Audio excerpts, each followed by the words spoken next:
to all the box office staff here and the ushers who truly, everyone has stepped outside of their comfort zone on this production. Thank you. Almost done. Almost done. Everyone in the Nederlander organization, our press team, Adrian Brian Brown, Jackie Green, Michelle Farbo, the marketing team at AKA, our incredible ASL team.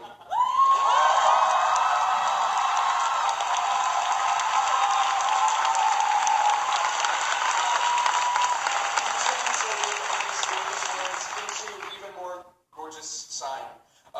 That's Miss Elizabeth Green right here.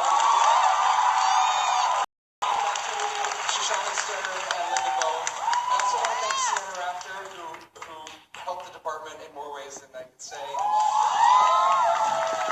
of our countless and incredible interpreters that we've had every second of the way. Especially Kathy, who was with us throughout rehearsals. This amazing design team, Ben Stanton, Lucy McKinnon, Gareth Owen, who designed the sound, Dane Laffrey, my high school roommate and set and costume designer, and Parker and Karim, I love you so much, you never leave my side. Spencer Liff.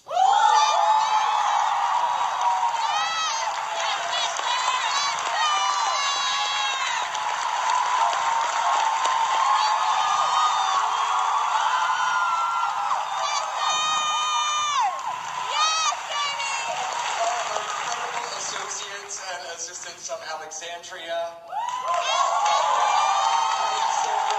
surgeon, and then last but not least, I'd like to thank some people who aren't here. All of the actors who helped us build this show along the way. Some of whom you may have seen in our Los Angeles productions that weren't here with us tonight. Have built and created these characters, which we now carry forth. I thank all the actors that have been in this production in previous iterations. And this company here before you tonight is, I would say, the most talented group of people I really think.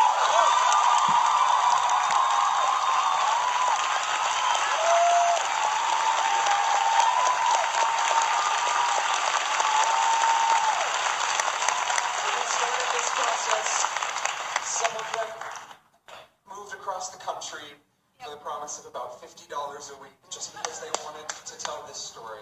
That's a testament to the writers and to your bravery and courage and willingness to do anything to tell a beautiful story. Thank you so much. Last but not least, the reason this all happened, the idea came from my gorgeous fiance. Yeah!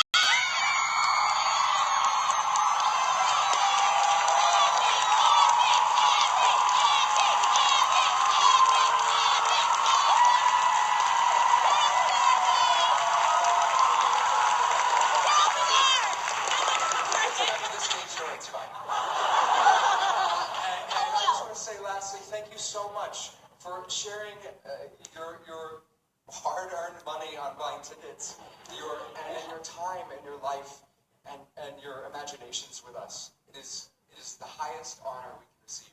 Please tell your friends and come see us when we go on tour.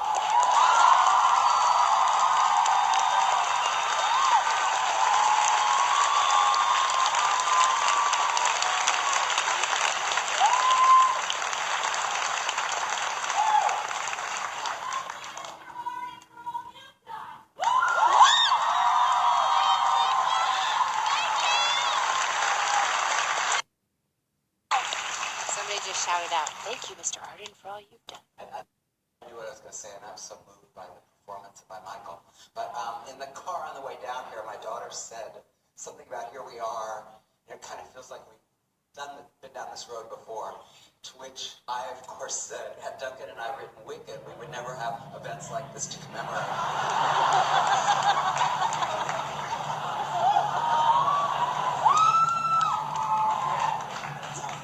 It's been said that every theater has its ghosts, that all our actors, with their entrances and exits, all the crew surrounding them, never truly abandon the premises. So every new performer virtually whistles through the ghosts still left behind. So it is that our Spring Awakening will never really leave the Brooks Atkinson. And I want to thank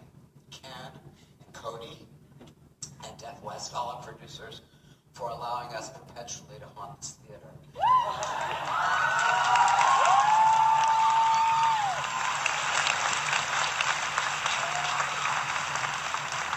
It's also true that Sweep the Tony!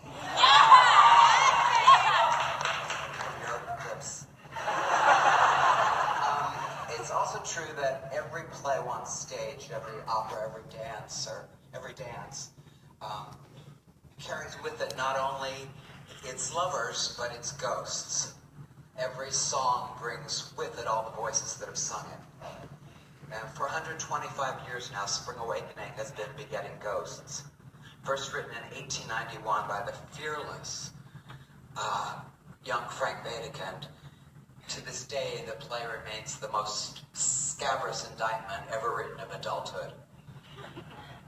And denouncing us all, really, for our failure to listen to what's in the hearts of our children.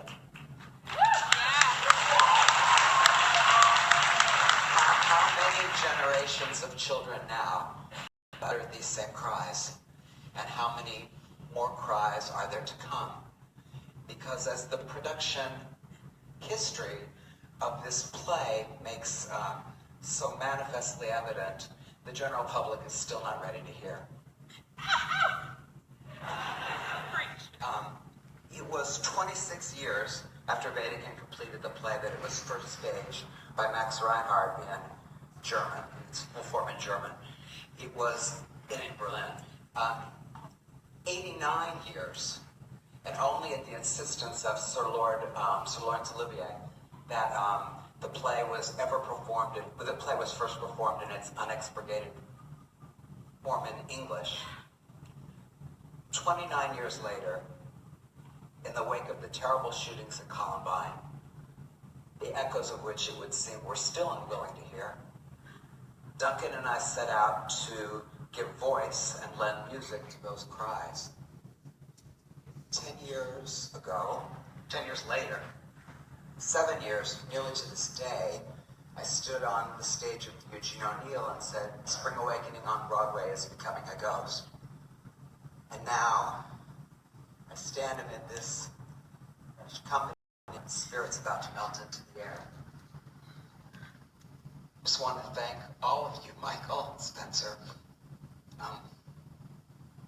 past for all of you for your cries that have allowed us for these few brief months so clearly to hear. For me, Spring Awakening has always been about how to live with our ghosts, about how to let into the theater of our hearts the ghosts of those we've known. It will always be, well, I'm so proud to be a part of the heritage of Deaf West. And this production is surely now a part of the permanent honor of this great original play. In 1923, in the aftermath of the First World War, the Austrian poet said, I was going to say this in German, but